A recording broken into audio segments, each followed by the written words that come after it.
Yeah, so Emily asked me to present on what St. Stephen's does, and particularly focusing on our street outreach program.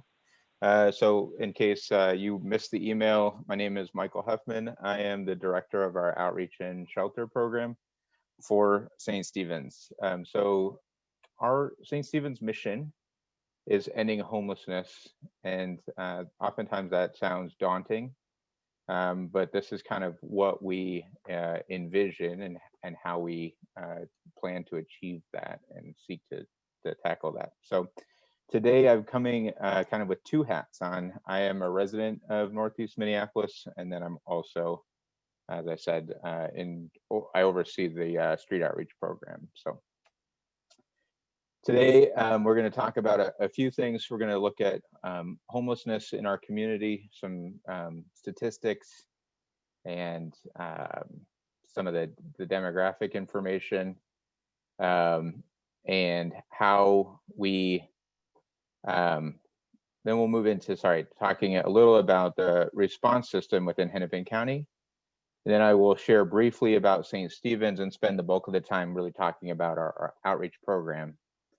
And at the end, I like to give folks just a few ideas of the ways that they can participate and support our work in that process. So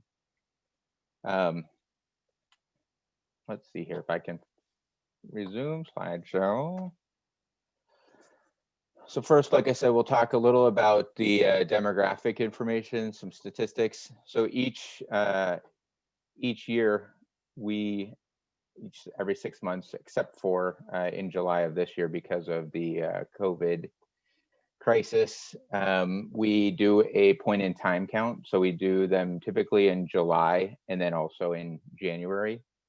And this just kind of shows the increase. And while the 732 number is staggering, if you think about all of the folks that are staying outside in Hennepin County, we do believe that this is, and have reason to believe that this is actually an undercount, fairly significantly, in fact. And so, but we use that 732 number as a way to kind of at least mark how many folks, and we try to get the best count that we can over the course of a 24-hour period.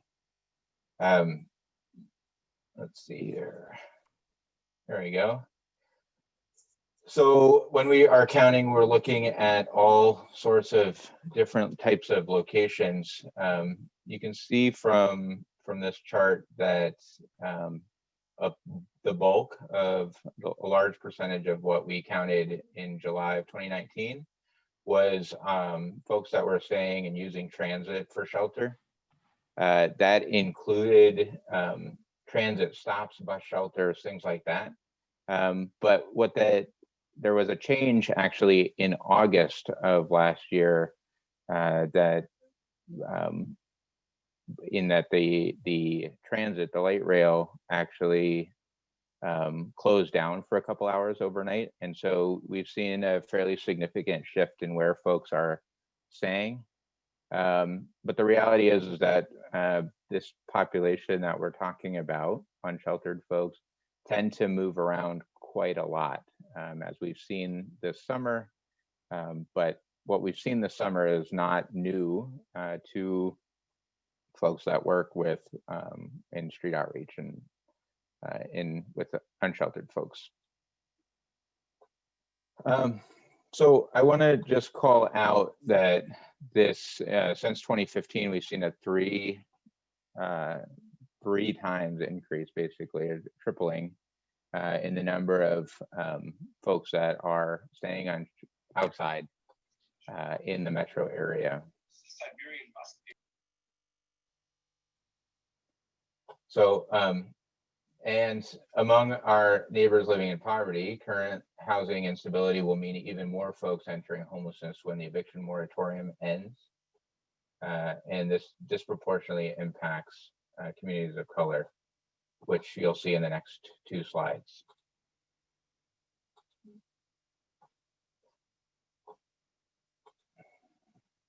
So here again, we see among our Shoot, sorry.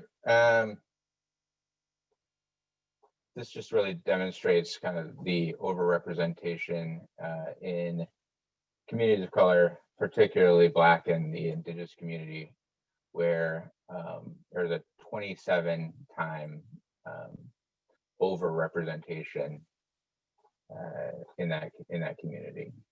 And sorry, I'm navigating a couple screens here, so that's why I'm struggling here just a bit.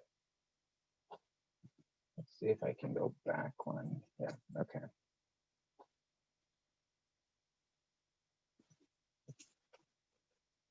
Here again, for homeless adults, the disproportionality, particularly, and this is not unsheltered, this is all homeless adults, looking at Black and American Indian or Indigenous persons, we see significant overrepresentation based on what we would expect to see in Minnesota. So, okay. Why do we see homelessness, and particularly unsheltered homelessness, at such a high rate? I think these are just a list of ones that we've come up with. There's obviously many more, but I would hope that this list isn't a surprise to many of you who are, care about this issue. It's easy for us to see the symptoms when individuals live or spend most of their day outside.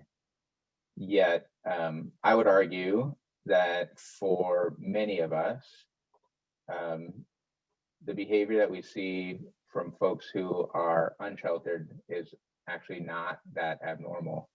And the reality is that it's only because it's visible, right? People don't often have places to go to drink. You or I, because we have a place to stay, we can drink in our homes. But if somebody does not have a place to be inside, and they need to have a drink or want to have a drink, they're going to find a place to meet that need. So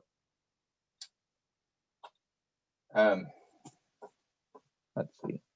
Next, we'll talk a little about what the homeless response system looks like. So that includes obviously our outreach teams. There are several different street outreach teams.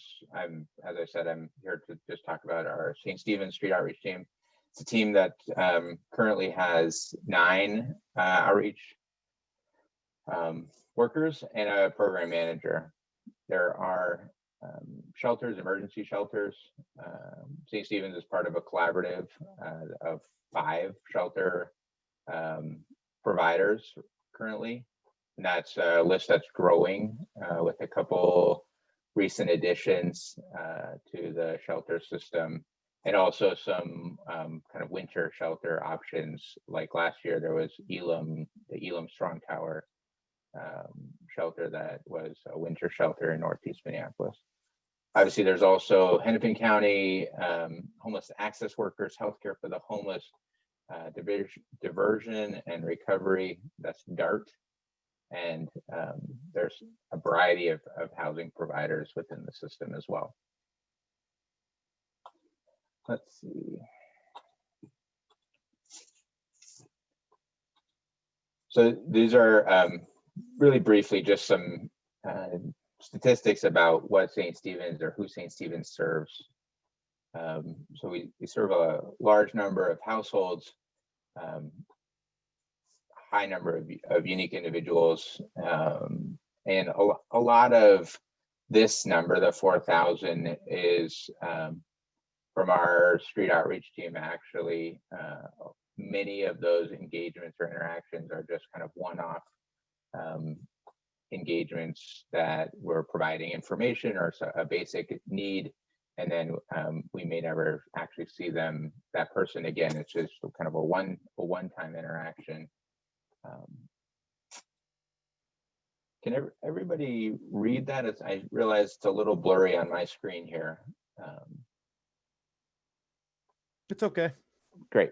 Yeah. So you can see that this number, the number in the previous screen, included only folks that were known to outreach. We serve like I said, a high number of folks that are really just quick interactions where we may not even know who they are. We don't capture all of the necessary demographic information to enter them into a database.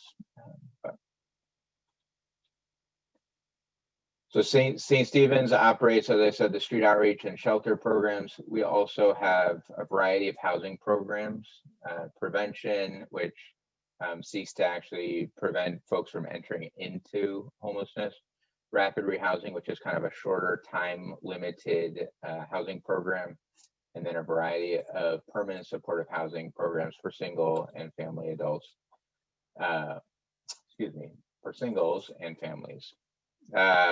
We have a community education program called A Day in the Life. It has historically operated in person. Since COVID. We have modified it to be an online forum. And so I would encourage folks to take a look at that. And I will do my best to put in a variety of links into the chat box. And there's a link to our website where you can find that information. But it's a pretty good way to capture what it might look like for somebody and get firsthand experience from folks with lived experience who kind of present. We also have a pretty significant rep payee program. We have over 500 folks who receive Social Security or other income and have either opted into or been required to turn over their responsibility for financial management to an agency. And St. Stephen's has about 550 individuals that we serve it through that way. And then we also have the birth certificate program, Handbooks of the Street. And when it's not COVID, we do a couple holiday drop-in programs for folks on Thanksgiving and Christmas, when many of the other kind of community spaces are typically closed. So again, I want to spend the bulk of my time focusing on street outreach. And so our street outreach program works with people who are living in places not meant for human habitation, right? What are we trying to do when we think about street outreach? There's a couple different objectives, I guess. The bulk of what we're trying to accomplish is interventions that are outside of law enforcement. We believe that interventions, human services or social service interventions, often can better meet the needs of individuals who are experiencing unsheltered homelessness, because oftentimes it is not a crisis situation in the same way that requires the police intervention. And so we really want to, this was kind of stemmed out of a downtown mission to kind of serve folks that were downtown. So really we started by trying to find ways to decrease street homelessness downtown. And gradually we've increased to serve really all of Hennepin County.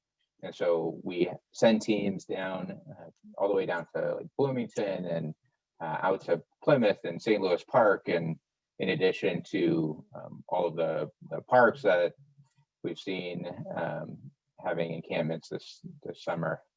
So yeah, we are,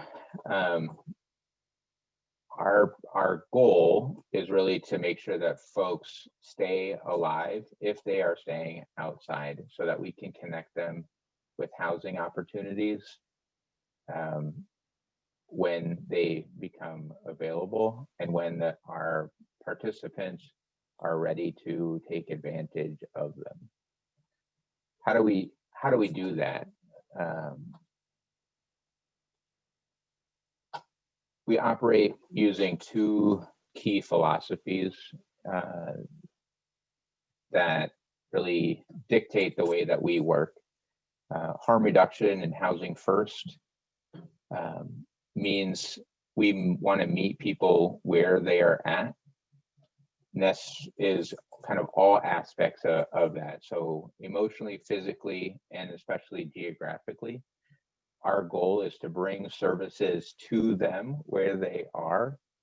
That means bringing gear, bringing housing assessment, bringing information to where they're staying. So our staff often know the landscape, where folks are at.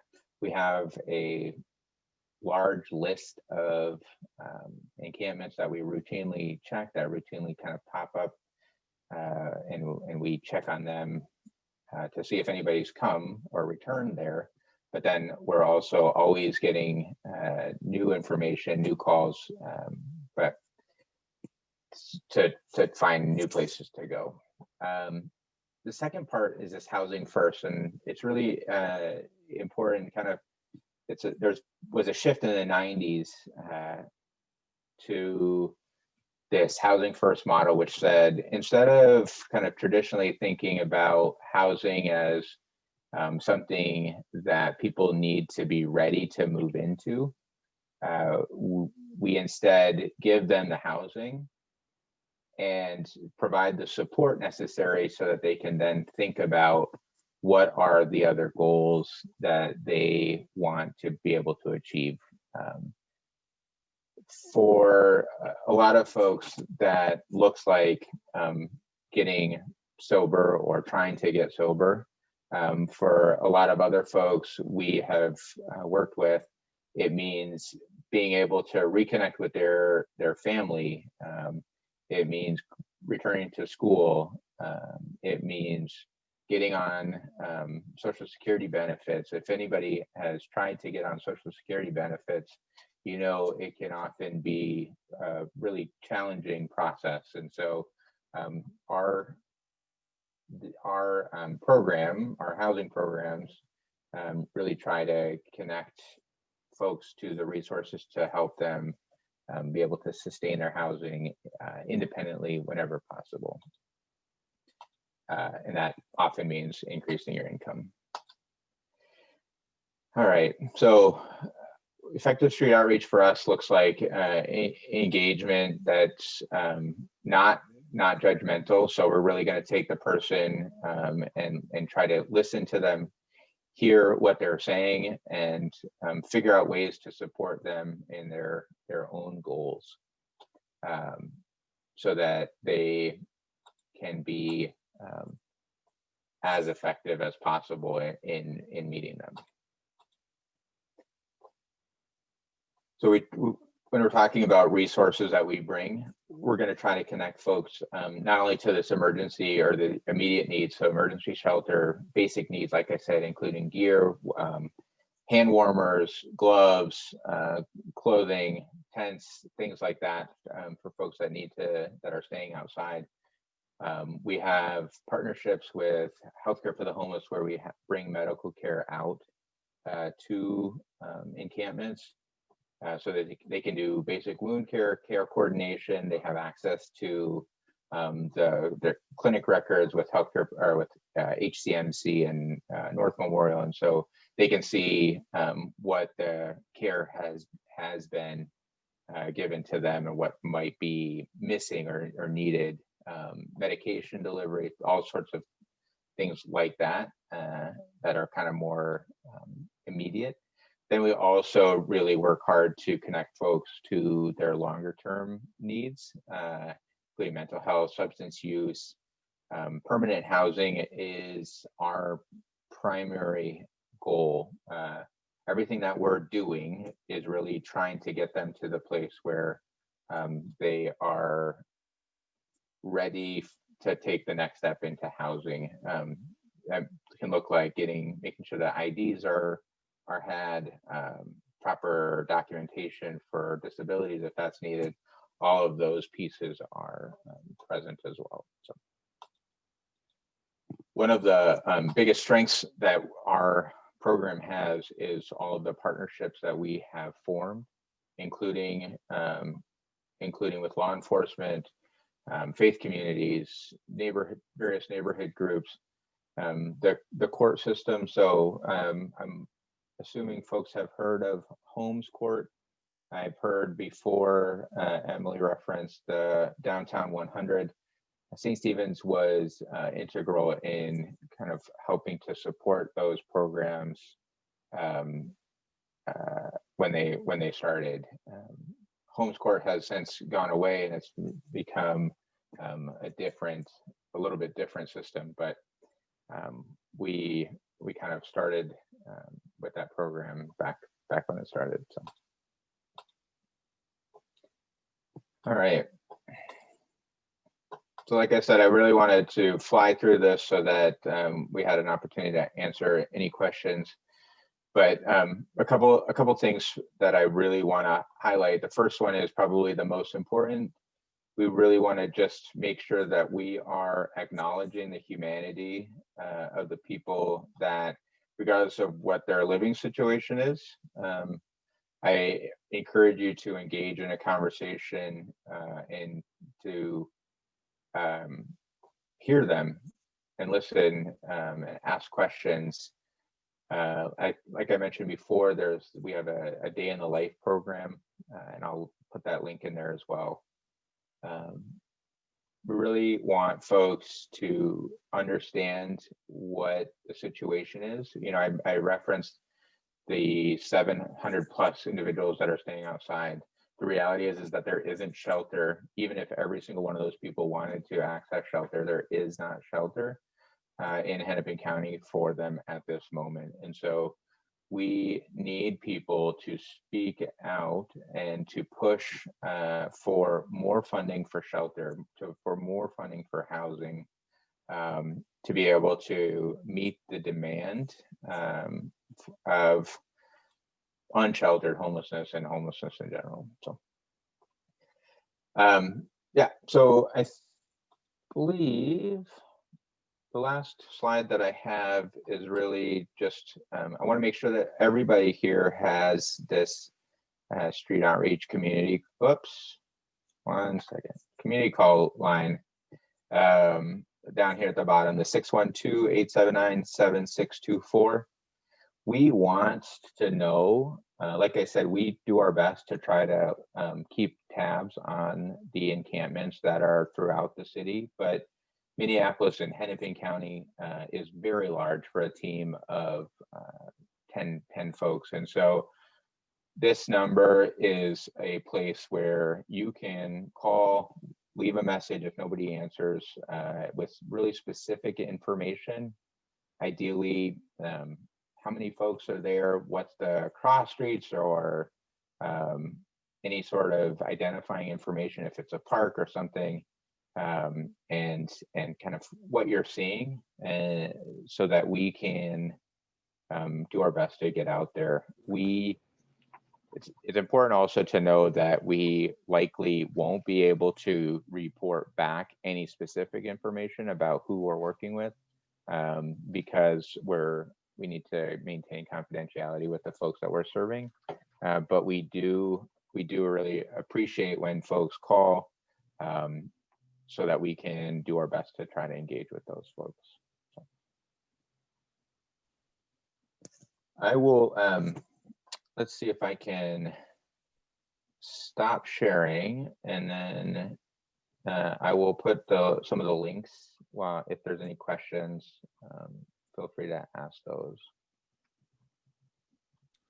I did it for you, Mike, and I also put some of the links already in the chat. You can review them. I put in the, let's see, Emily provided some of them in advance. Oh, great. Thank you. So your website, the Day in the Life, Handbook of the Streets, and then some harm reduction principles from the National Center. So, yeah, if there's anything else, that'd be great. But I think we'll open up the floor to questions that people might have.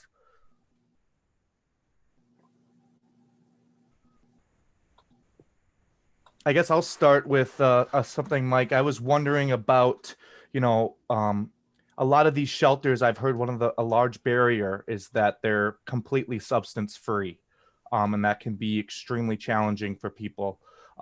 What could be a step in the right direction in addressing that issue?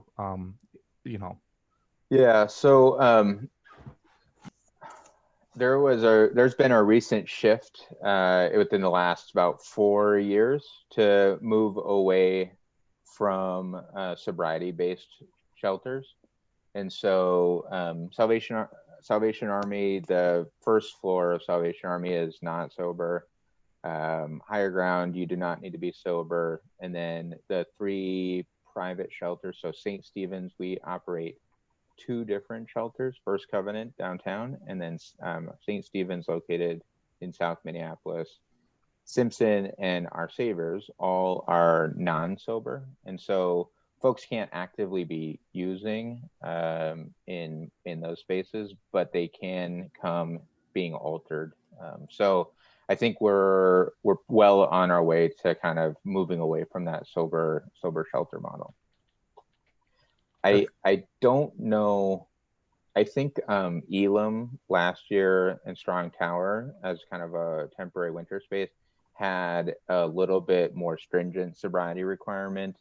But I do believe they still, as long as folks were not unsafe, they were allowed to stay. They just needed to. I think their written policies said there was a sober requirement.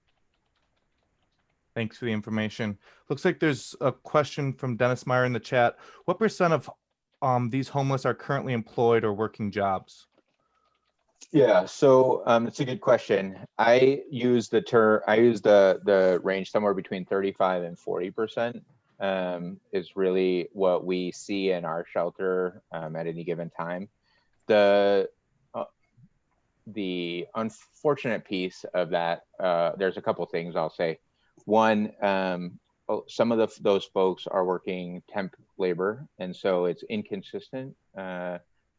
Some subset of those folks are working minimum wage jobs, and so it's not enough actually to be able to afford an apartment. I didn't include all of those statistics, but for somebody working minimum wage, you need to work about between 85 and 90 hours in Minneapolis to afford a one bedroom.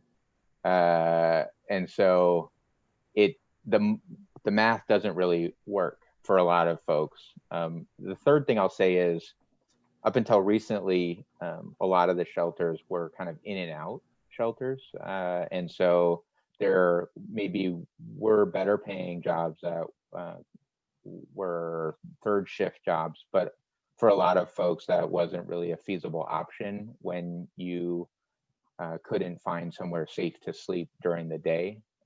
And so we have had a few folks who have kind of worked those third shift jobs and come in right when we opened at 5 and slept until 9 or something, and then went to work. But 4 hours of sleep a day is not enough. Recently, we've shifted now to being 24/7 through some of the CARES dollars that have been passed through to the city.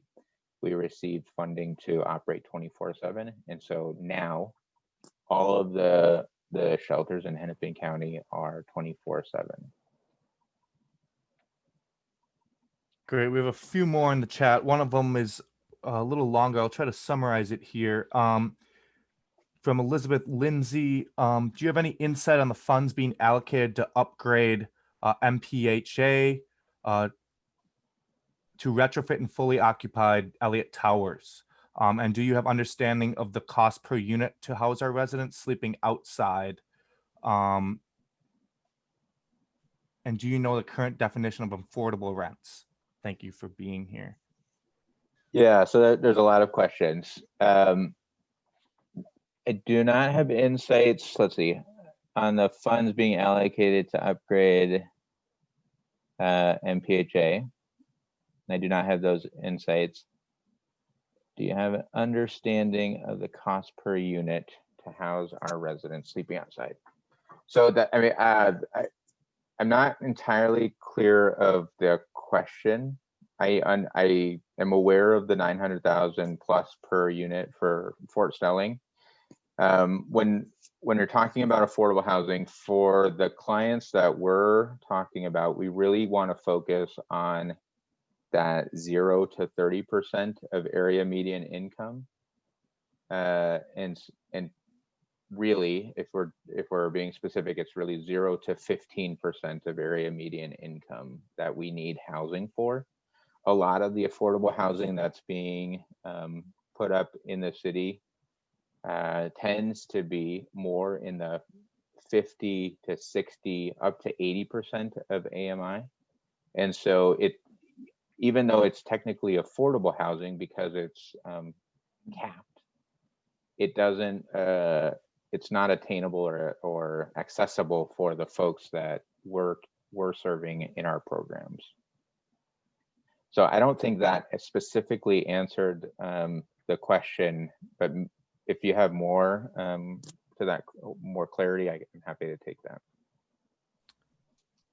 Looks like Dennis has another question here. What is the objective in addressing homelessness, and how is the city addressing this issue and the end game?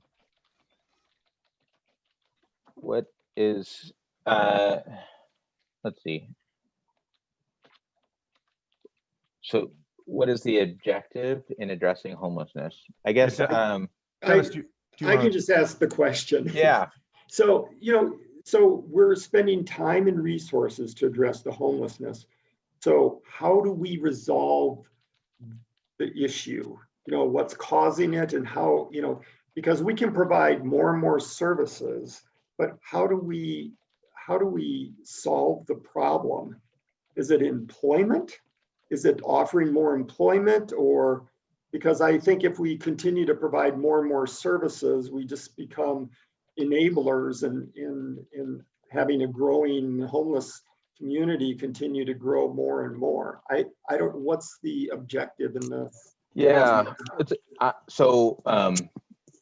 I think it has to be both and, right? There is a subset of the population that can work.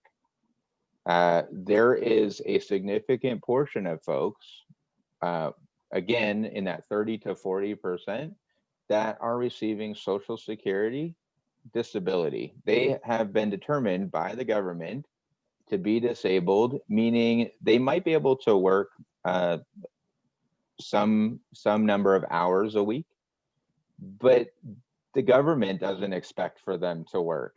And yet the government right now is giving them somewhere in the neighborhood of $770, $790 for a month. And I don't care how good of a budgeter you are.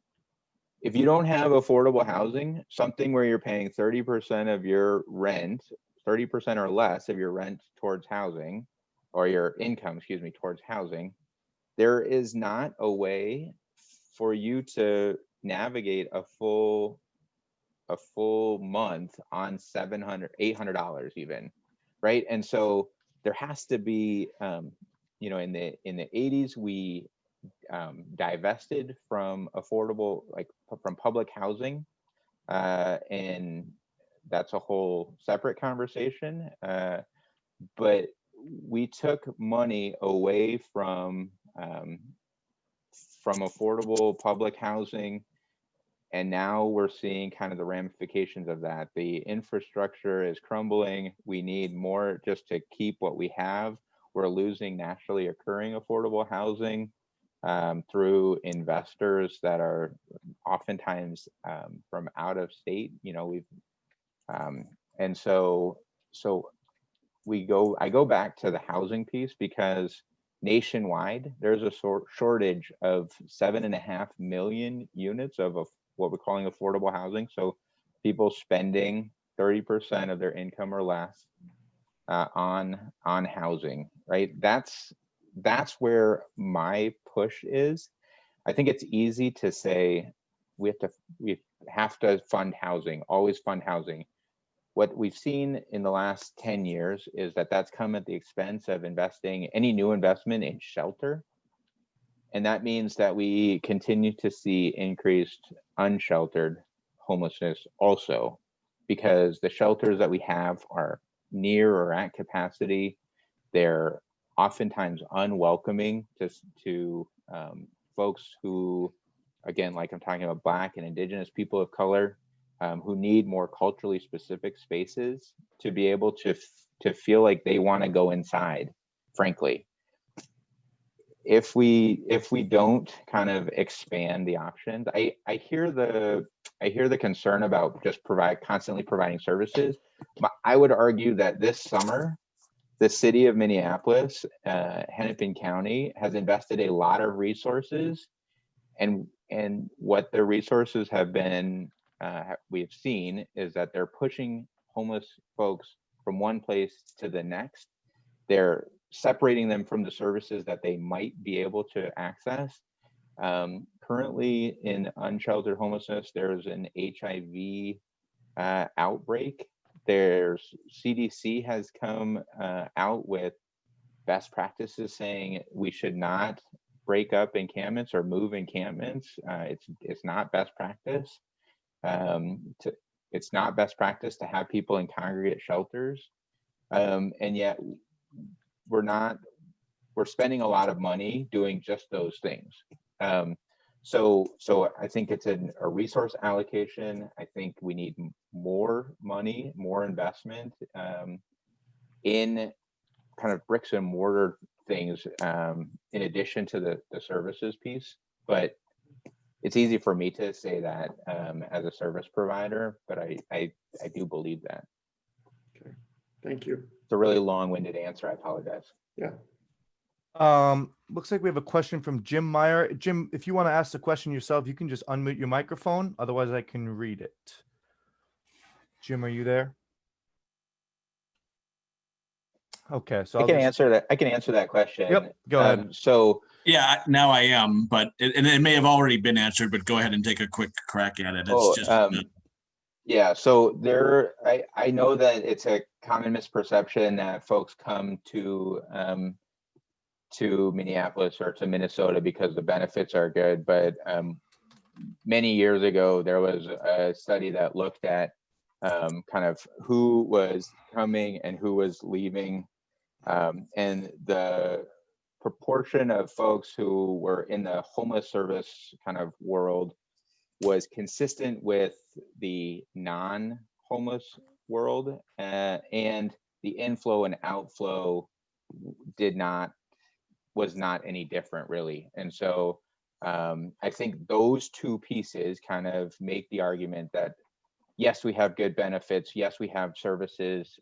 No, that's not why people are coming. When we're talking to people in our shelters or unsheltered folks, people are coming because they have family here, they grew up here, there's a job opportunity that they want to take advantage of. There's a variety of reasons, similar, no different really than you or I would go to a new location. Thanks. Ashley, you had a question. Do you want to ask it or do you want me to read it? Go ahead, Ashley. Hey, so my question is in regards to this 24-hour services offering now for shelters.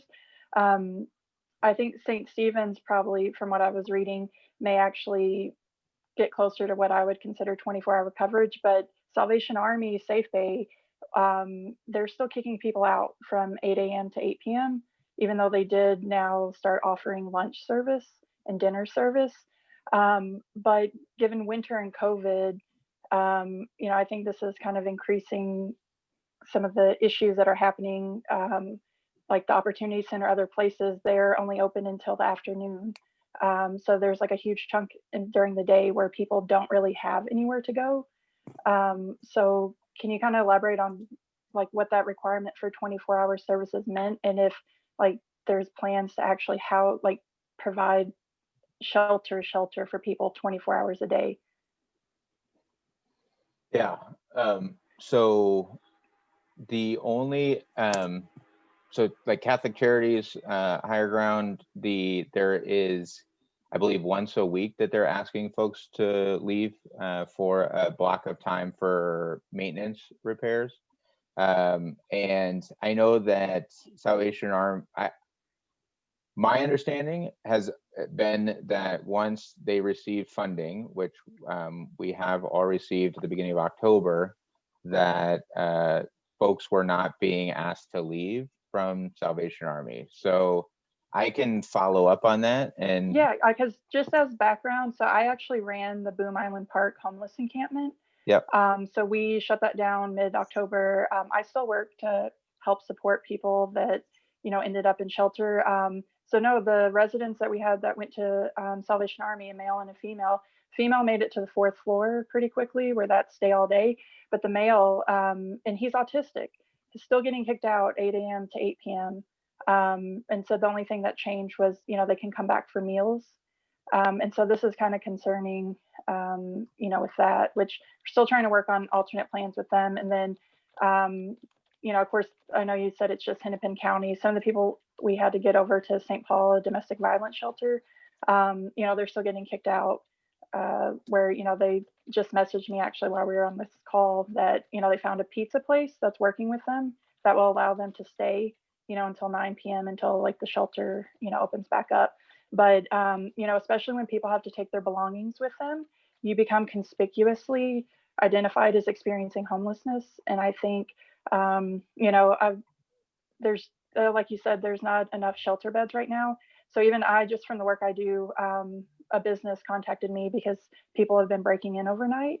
And, the office people are coming in the morning and dealing with that. And they want to, they reached out to me for a better way to kind of help train their employees to engage with them. But I think we're just going to be on the upswing with the amount of people that are going back to parks now, with the private hotel funding running out.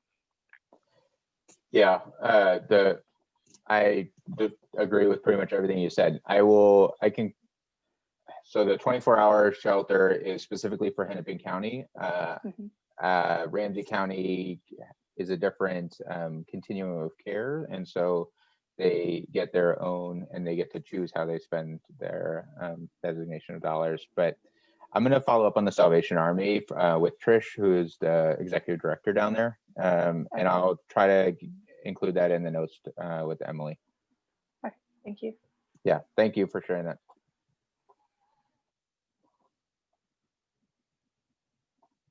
There was, Emily just pointed out that it looks like we need housing for people earning 0 to 15% of the median income. And I think that's, as you said, very true. But she was just wondering how, builders or who would fund that work.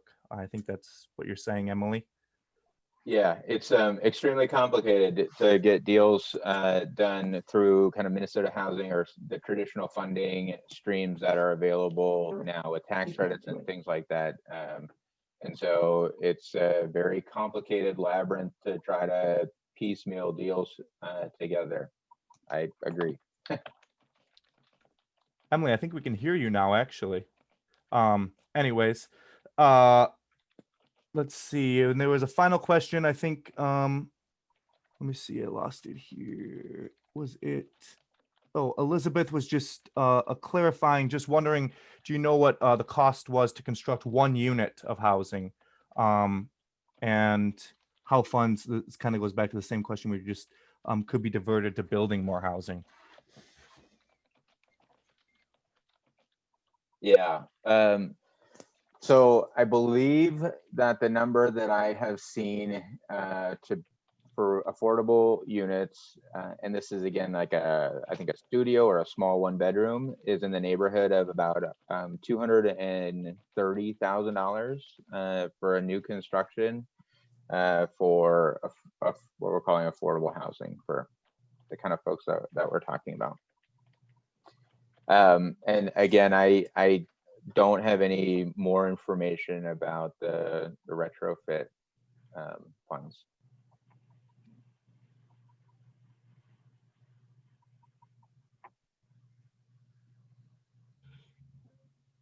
What's this is Dennis. What's the status of the city of Minneapolis building those micro apartments in a warehouse? How Yeah. many are they building and what's the cost of that? Yeah, so I haven't seen a final number. They are moving forward with that, and it should. The hope is that by the end of the year, they will be ready and have folks moving in, and that'll be around 100 units. Okay.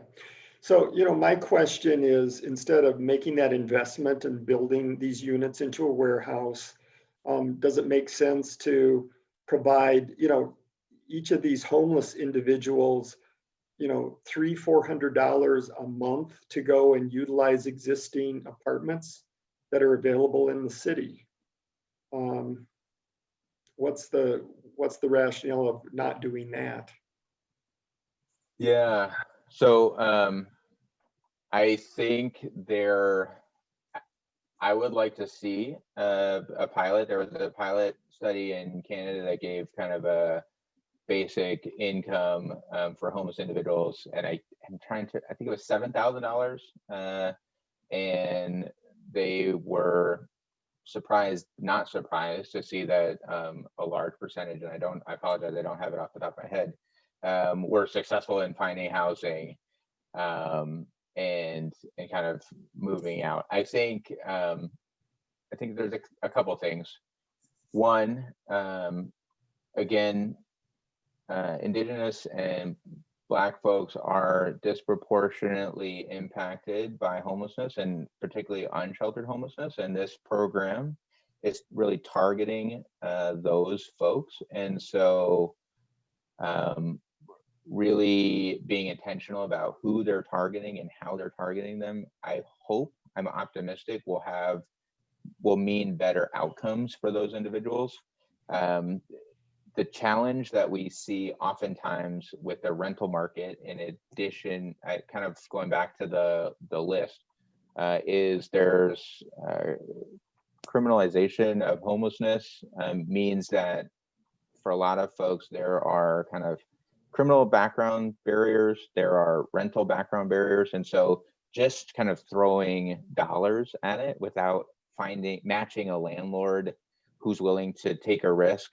And frankly, in a very tight market where for affordable units, and again, I keep harping on this affordable unit number, but it's less than 2% vacancy rate right now. And so despite all of the investment in housing and high rises, we're at maybe like 6 to 7% vacancy rate. But for that folks that we're talking about, there's just not a lot of wiggle room so throwing dollars is only part of a bigger solution that's needed. Yeah. Okay. Can I cut in really quickly, Mike? Yeah. My name is Allie. I am also a worker at St. Stephen's. I'm in the Family Supportive Housing Program. And so I just wanted to give a little bit of context quickly for something that, I deal with on a day-to-day basis with searching for existing housing. And that is that I'm given very specific numbers by the county that I'm allowed to search within. And so, for example, I'm looking for a 4-bedroom house for a family of 6 under $1,600. And I spend on average about 5 to 10 hours a week searching for that. And it's just not there. And I wish it was. And we have a long list of landlords that are willing to work with us, but they only come up with maybe 1 unit every couple months. It's not where it needs to be. And then, adding in any past felonies or I have many clients with eviction history. It gets really complicated really quickly. And so I think that's where some of that push for more is. Again, it's tiny percentage points here that we have to work with, and trying to search. It's like I said, I would much rather spend my time working with my clients on getting them referrals and getting them more access to things like bringing up groceries, but I'm having to spend so much time on all these apartment sites trying to find the golden ticket, basically. So just wanted to give some other context from the other side of St. Stephen with the housing supportive and paying the rent stuff. That's helpful. Thank you. I think I went over my time because I'm It's okay. long answer. It's okay. But Are you hearing me? Yes, Yes, we're I hearing hear you you. now. Okay, go figure. I did hear you. I just couldn't yak back at you. You know, these are questions, Mike, these are all questions that need to be answered.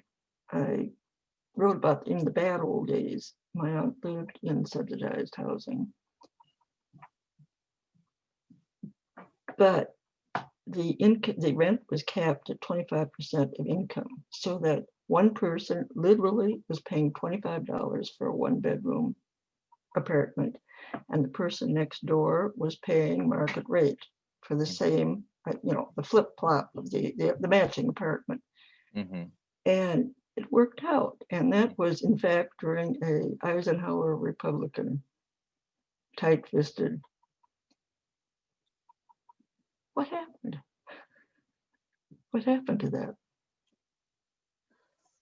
I am gonna struggle to answer this without Yeah. being a little bit political here. So What's that?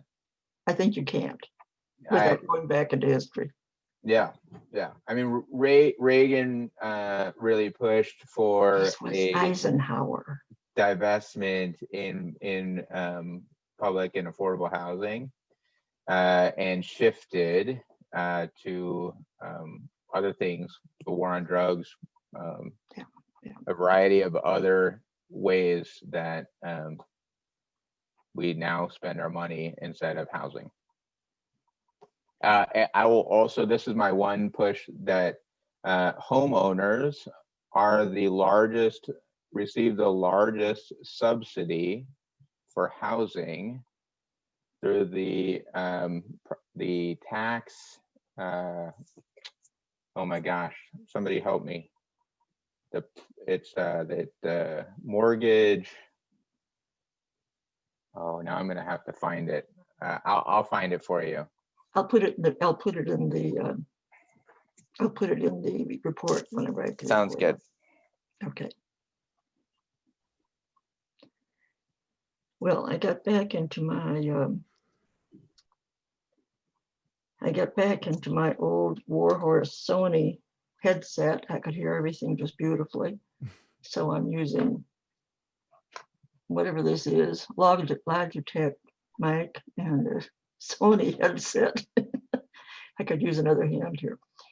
Thank you very, very much, Mike. And I will be editing this up from the tape, plus the notes you've already sent me. Perfect. And then I will send my report to you. And when you have doctored it up to the point where you want it to go out, that's what we send out. I don't send out anything without your approval. Although there's a day length on that because I'm slow, so I can't let you be slow. Okay. No problem. Thank you very, very much.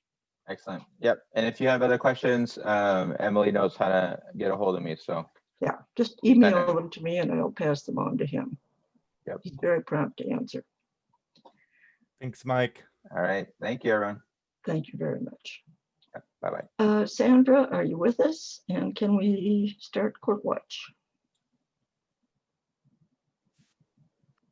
Hello, Sandra. Somebody else is AWOL.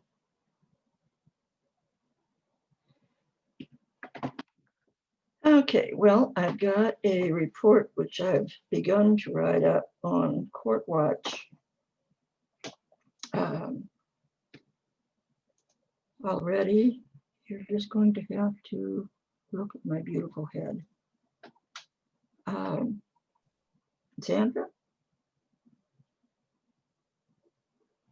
No joy.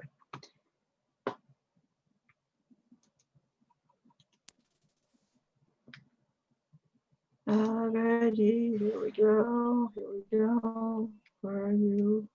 Did you want to share your screen, Emily, or? No, I don't. I want to go back to my, like I said, I've already started writing up notes. Here we go.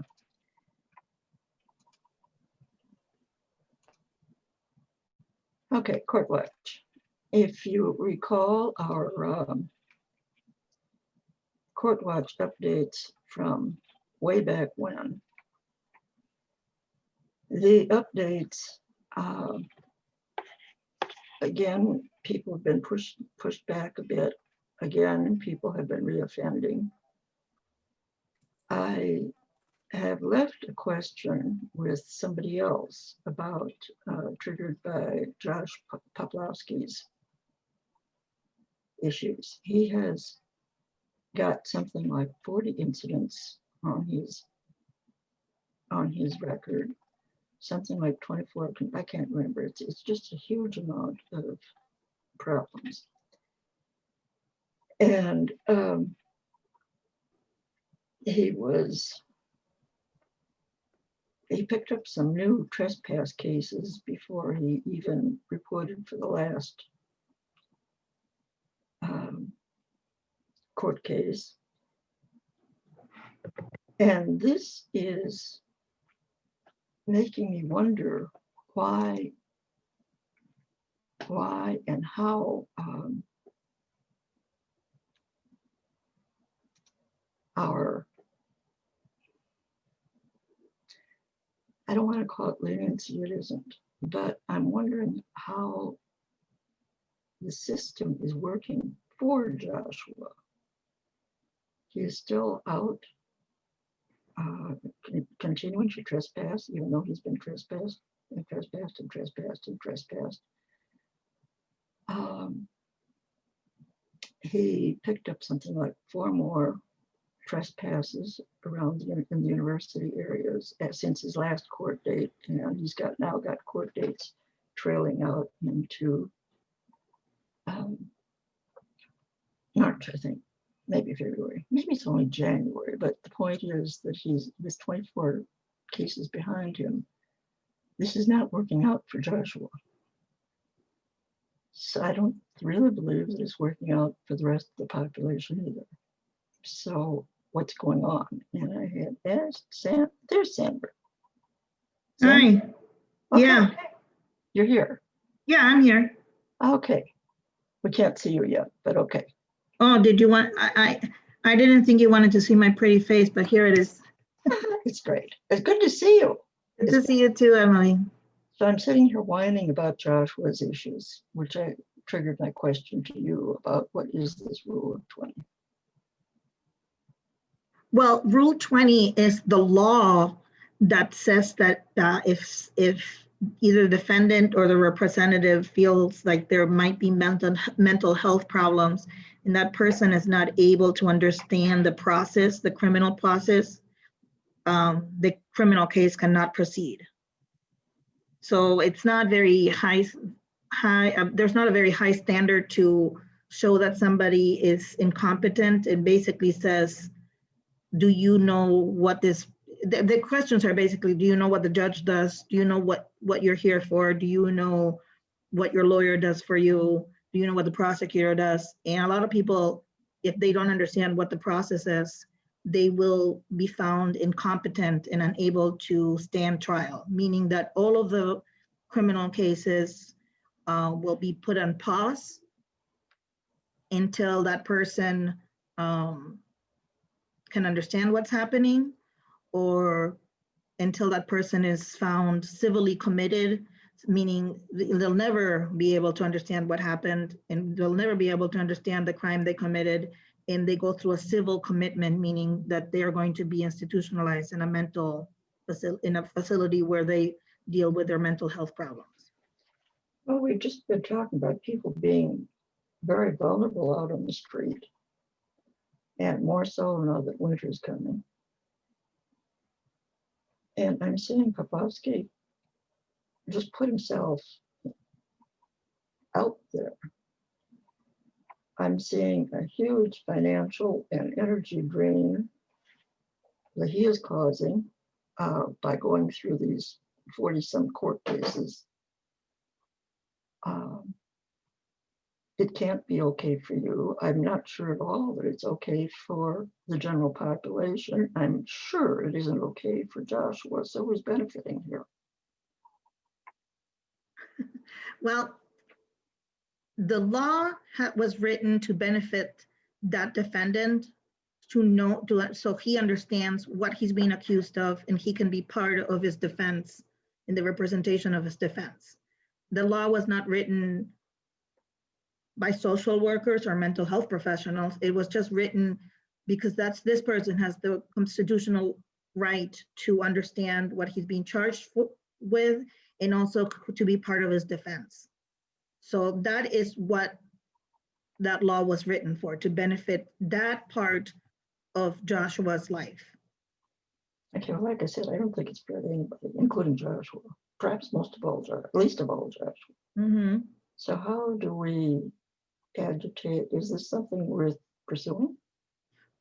I don't have his case in his history here also when it comes to adult services, meaning the civil commitment part of his case. That's confidential information about him. No, I wouldn't expect you to talk about it. Let's use him as case X rather than speaking particularly about Joshua, because people like that usually are civilly they go through a civil commitment, and that civil commitment is meaning we will commit you in a civilly, meaning in an institution, if you are a danger to yourself or others. So it's very difficult to get someone off the streets based on civil commitment. So then it's going to be it'll fall under the social services aspect of human services or human services department to see what else they can do with somebody who has mental health problems and suffers from homelessness and cannot be stabilized in some sort of way. Okay, would you just write me a few notes about that and send it to me by email? Elizabeth gave me the updates for our court watch cases. Do you have, if you have any to add to the list? You don't. Okay. Well, then we will all. I've already written up the summary, which I got on Friday, and I'll be putting that in the on list. Joshua is the one that really does concern me because I do feel he is vulnerable because he didn't really connect with social norms. I'm afraid that someday somebody's just going to go rogue and take care of him, which isn't going to be good for him at all. So thank you, Sandra. And if you come across any case, if you have time, do you even have time to review cases for adding to the list?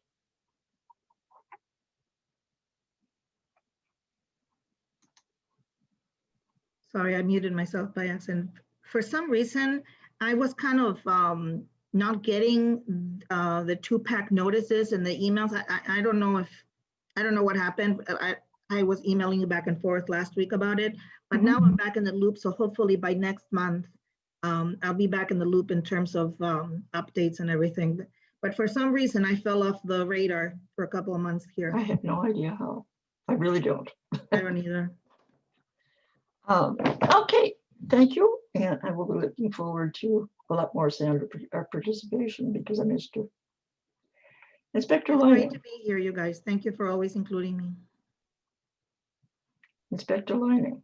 Thank you, Sandra. There he is. Hello, ma'am. Good evening, everybody. It's good to see you. Everybody that good meeting. Nice presentation by the gentleman with St. Stephen's. When I used to work on a 5. They are very good, talented people. Wasn't that a nice presentation? Nice job, Emily, Cody, and Mr. Meehan for putting that together. Good work. And if I missed anybody, so thank you. That was helpful for me. I can tell you that much. So I'm pleased to join you folks tonight. And I'm going to do my best to give you just a kind of an overview of where we're at the precinct, some of our top challenges, some of the things we're working on. I'd like to share a couple of success stories, but I will be brief. I know Emily is gonna she's gonna hold me to it. When the time's right, she's gonna say, I have a mute button, sir. I know you do, ma'am. I know you do. All right, here we go, folks. Okay, so over the last month, we've been busy Things are good. But you know, most of what we deal with in the precinct, you folks are aware of this, is property crimes. So a lot of stuff like burglaries, auto thefts, theft from motor vehicle, where somebody breaks into a car window, takes something of value, or the car happens to be unlocked and then take it. And then we've also had a lot of incidents, many incidents in the high-rise condo buildings and the apartment complexes and the underground garage parking lots. What's happening is homeowners, renters will pull into their garage. You know, they got the electronically controlled access. They pull into the garage with their car, or if they bike in or they walk in. And a lot of times the garage door goes up, people go in, they go park somewhere, and then there's a little delay in closing that garage door. And then here it comes down. And sure enough, what happens, we do get on occasion, we do get some folks that are following people into these parking garages. And then they're looking for crimes of opportunity. They're looking for unsecured vehicles, taking anything of value. We've had some where cars are getting broken into and they're taking things of value. And then most well, no, it's all concerning. I got to be careful how I say this, just because I'm biased, because I'm a big cycling fan, but a lot of bicycles being taken from these underground garage parking lots. And the suspects many times are cutting these locks. Even the really good quality kryptonite locks, they're able to defeat those. And it's a whole series. They use these Dremel tools, just high speed, just cordless. They zip right through them. And then I heard Nick talking about how some of them will actually, they've got a system where they'll, torch or they freeze it, hit it with a hammer or something, and they'll break. So it is concerning. But Nick Juarez, Rashid Ali, myself, and Lieutenant Gossett, we've actually been working on this. We've been working on this for a long time, but we went down to the Village Lofts. I hope I'm saying it right, Nick. Village Lofts. I think it's 100 2nd Street Northeast. Very nice condo building. We met with the management there, and we walked through and provided a premise security review, where we just walked through the building, walked through the garage, and we pointed out some areas where we thought that things could be improved upon in terms of the overall premise security. For instance, when that garage door goes up, it needs to come down fairly timely. It needs to come down. And I always use my building as an example, folks. I live downtown Minneapolis in a condo. I come flying down the corner all the time, and because I'm on my bike a lot, and I hit the button, it goes up, and I go shooting through, and then, right behind me, this thing comes down. It really comes down quick. So that would help. That's one thing. The second, is that a sensor? Is that an aftermarket sensor they're putting in? No, that's a great question, Emily. I think what it is, it's just the way it's programmed. And I'm guessing that, a garage door can be programmed so that once you electronically access it, the garage door goes up. And then depending on how it's programmed, it would come down, X number of seconds or a minute after, that type of thing. So it's something that we do encourage folks, these management companies, to take a look at. The second thing we're always looking at is camera, lighting, signage, no trespassing signage, security signage. We are talking about, in some of these facilities, these high-rise buildings are willing to hire off-duty, or not off-duty officers, I'm sorry, but like private security, that type of thing. That can be pretty expensive, but it is something that some of these units, these buildings are looking at. Okay, and then the other thing that we really had a problem with on a consistent basis are auto thefts. Over the past couple months, 3 months, and particularly in Marcy Homes in Como neighborhood, Cody might, and of course, Emily, you'll be interested in this, and Como and Marcy Homes. It's, the U of M students are back, and we always appreciate them. They bring a lot of vibrancy back to Southeast Minneapolis and Dinkytown and the college, and it's always an exciting time.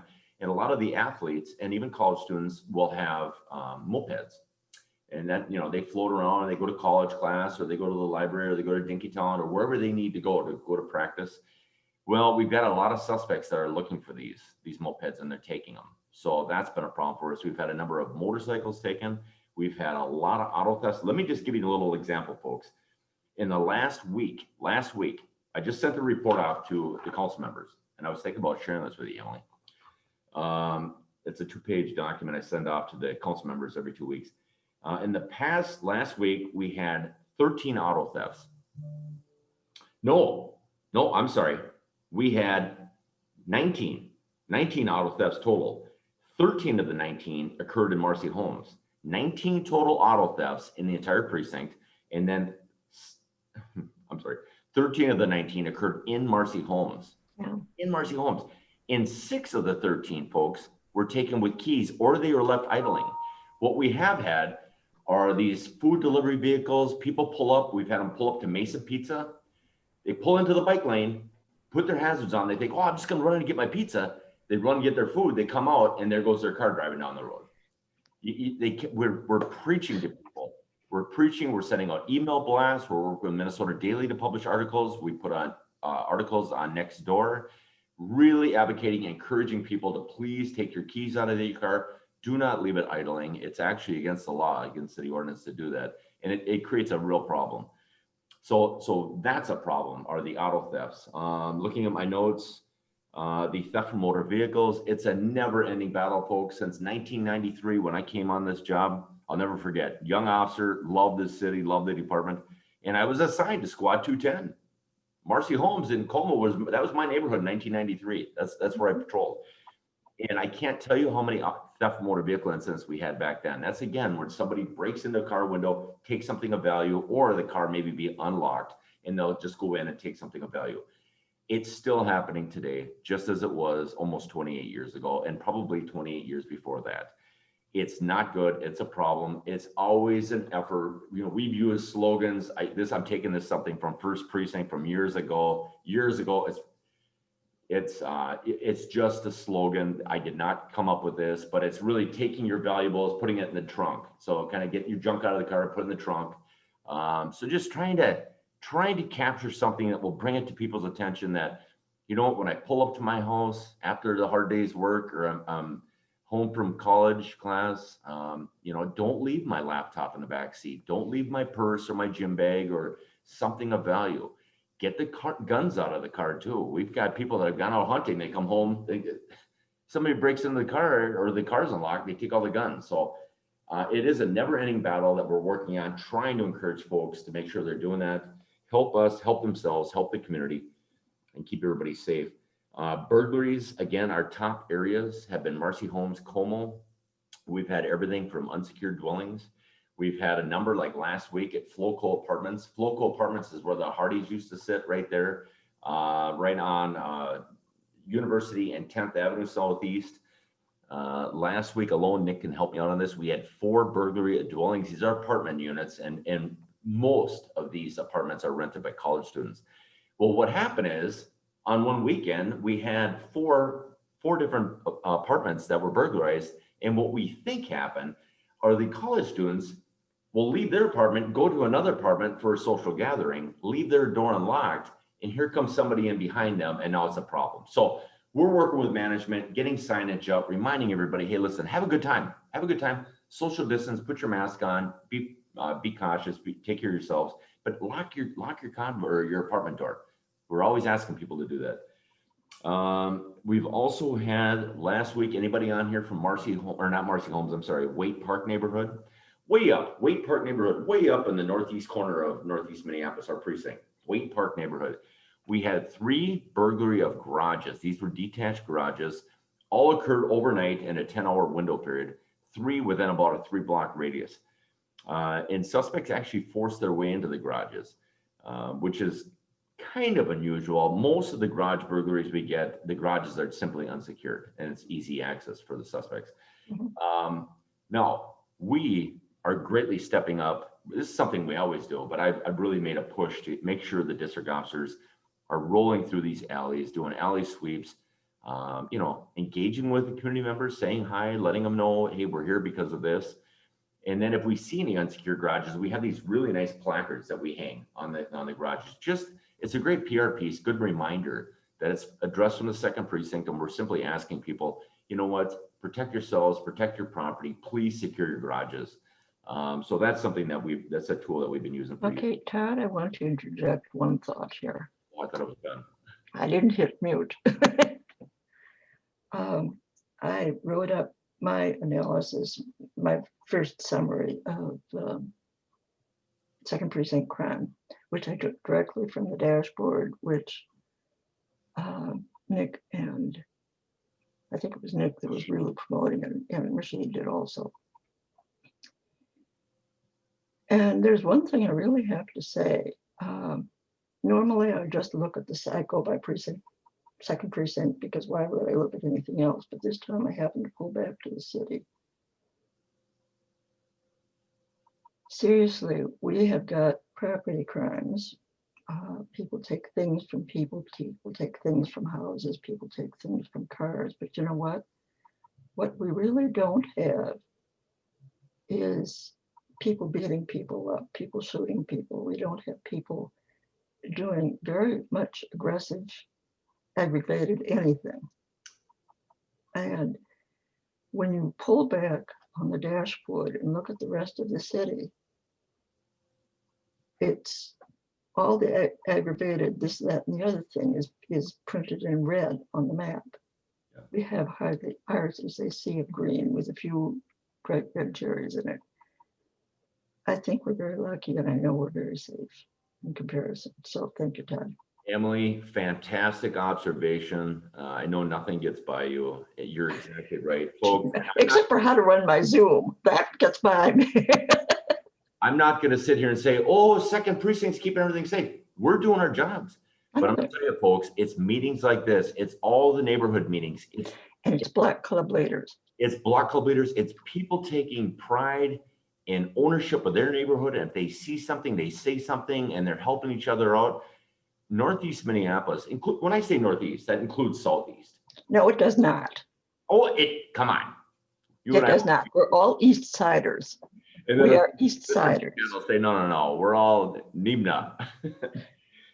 So yeah, good observation. I will tell you, Emily, most of what we deal with is property crimes, but I will tell you, just last week, for instance, in the report I sent to the council members, we had 3 robbery of persons.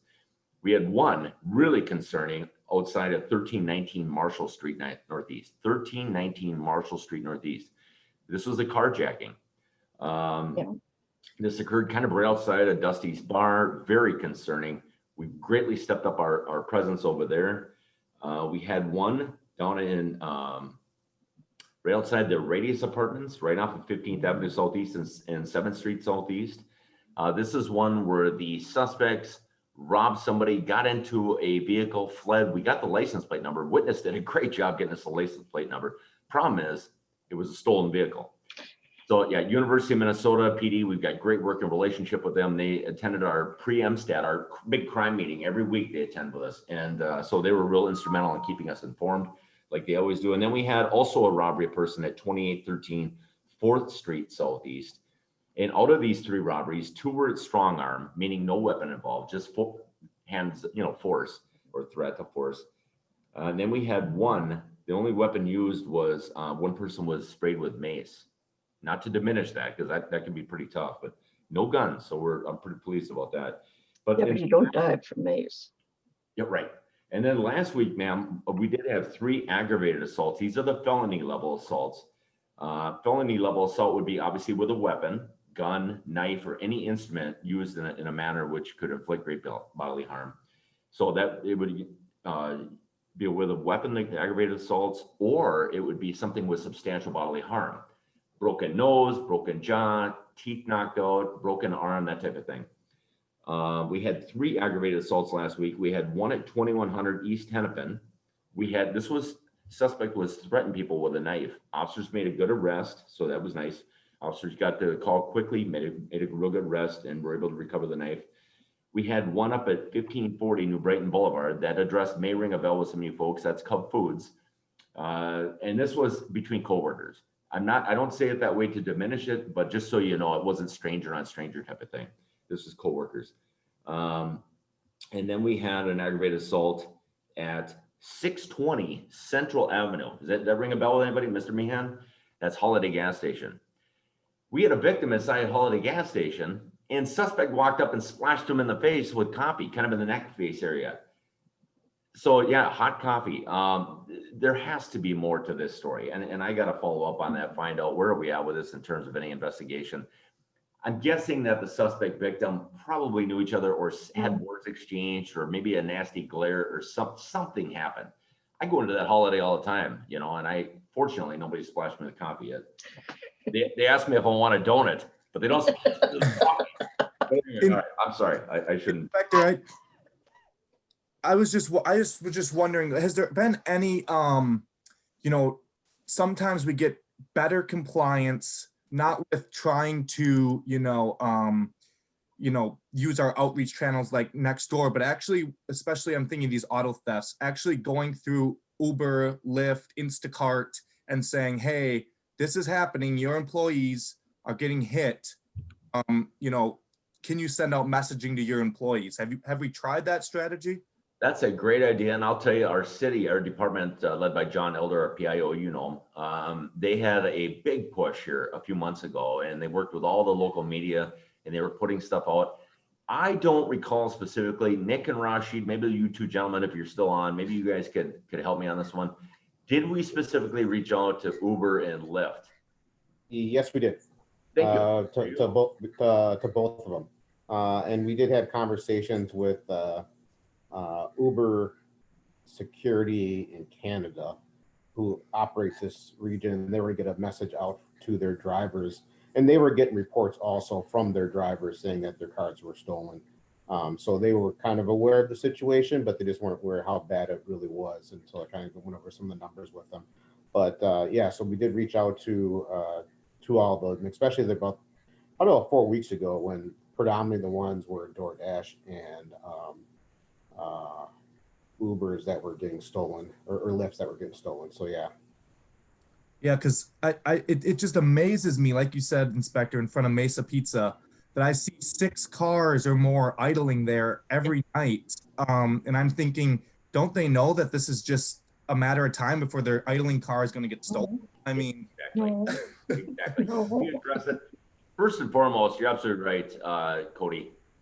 First of all, get out of the bike lane, right? Anybody else with me? Okay, yeah, get out of the bike lane. Second thing is, don't leave your car idling. Can you imagine? I live in the city, I work in the city. I can't imagine a scenario where I would leave my car idling or leave the keys in it, but it happens. We're all human, we all make mistakes, but we're trying to make sure we're doing a strong message on that. So great question, Cody, thank you. Folks, real quick, Emily, I'm getting right there, ma'am. Just hang on. Thorpe Building, yes, ma'am. 1620 Central Avenue, old historic building. Beautiful, it's a great building. Diamond's Coffee Shop's right in there. They've got Tattersall in the back. That's where they make the whiskey and vodka and gin, that type of thing. There's a number of businesses in there, small businesses. Bikes, they build bikes. You got not the Lego place, it's something like the Legos. What? I'm drawing a blank. Anyway, they've had a number of thefts and burglaries over there at the Thorpe building, again, 1620 Central. So we've been real instrumental and intentional rather in working with them, working with management, premise security. Rashid's been working on that.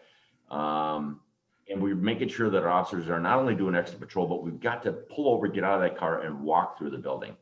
So that's one of the things we're working on as well. I will tell you real quick, I got a number of successes, but I'll just share one with you real quick. One success story real quick. We at UPS over in Mid-City Industrial, everybody knows where it's at, right? Kind of where Costco is, that area. UPS had a number of ongoing theft of packages that were occurring. Roughly $50,000 worth of packages were taken from UPS. Turns out they were doing their investigation. We assisted them, and it was a former employee that was in there, and they were taking all of this, like I said, $50,000 worth of merchandise. Officers were able to stop that vehicle. They made the arrest. They recovered tons and tons and tons of merchandise. And so kudos to those folks. The team, it was a team effort. And which reminds me, are we going to go back to Officer of the Month? We still do that. Yeah, we still. Well, you don't hear. Second precinct. Well, we've always done second precinct of the month. I know, but it never appears on 2-pack. Oh, well, I'm sorry. Let's get a plug. Let's do it. I didn't know that you cared that much. That's pretty nice of you. We started Officer of the Month. We funded the original. Okay. Well, and that's fantastic, because then the Northeast Chamber of Commerce, they took it over. They were funding the awards for so long, But then soon after I arrived in the precinct back in July of 2016, they stopped. They don't fund it any longer. So for the past, well, four or 5 years, we actually, the city pays for it. So that's what we do. Yeah, you and I can talk more offline. Let's talk. I think having a clap up for an officer and maybe even flashing his face if he's not working undercover, so that if some of us sees him on the street, we can say, hey, great. Okay, yeah. I think the last thing I want to share with everybody, folks, please know this. We've all seen in the news, they're talking about a lot of officers leaving the department, post-traumatic stress syndrome, that type of thing, resigning, taking jobs elsewhere. We have had a lot of challenges on our department. We have had a lot of challenges at the precinct, but I will tell you that we have a solid team in place at the precinct. We have received resources from the chief's office. The officers are working hard. They're committed to the job they do. They want to keep people safe. They want to serve. They want to protect, and they want to engage with the community. And I couldn't be more proud of them. So I just want to assure everybody, we're here. I was going to say we're not going anywhere. We're here and we're working hard. We're here and we're working hard. I promise you. We believe you. Okay. Thank you. Okay, thank you very much. If anybody has any more questions that they want me to pass on to any of the speakers tonight, or just look for an answer, you know where to find me. And I thank you all for showing up. And I will get that report out a lot faster this month than I did last month. So thank you very much for showing. Thanks, everyone. Hey, can I say one more thing? Sure. I'm Jim from Ward 11. I don't know if some of you folks are familiar with Bill Rodriguez of Operation Safety Now. He's helping, and with some other producers, a website called Safety Now Minneapolis. And it's going to be a means to get folks to speak to the council at this budget time about the PD budget and all. And I feel like I know the core of people involved in it, and I don't feel like we've got much rep from Northeast, and that's our problem. The group kind of is centered more in Northrop South and 4th Ward North and uptown and downtown. And we have just kind of a bald spot in Northeast Minneapolis. So I invite you all to soon look for a site called safetynowminneapolis.com. Yeah. And learn more, and you can even be in touch with me.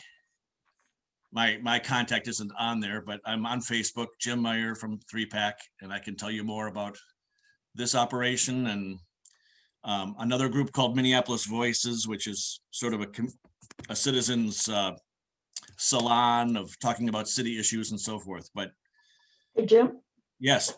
Write me up a couple of paragraphs with URLs or addresses or whatnot, and I'll put it on the report. Okay, and mail it to your email is e-qus@umn.edu. Say that one more time. Ernest Michael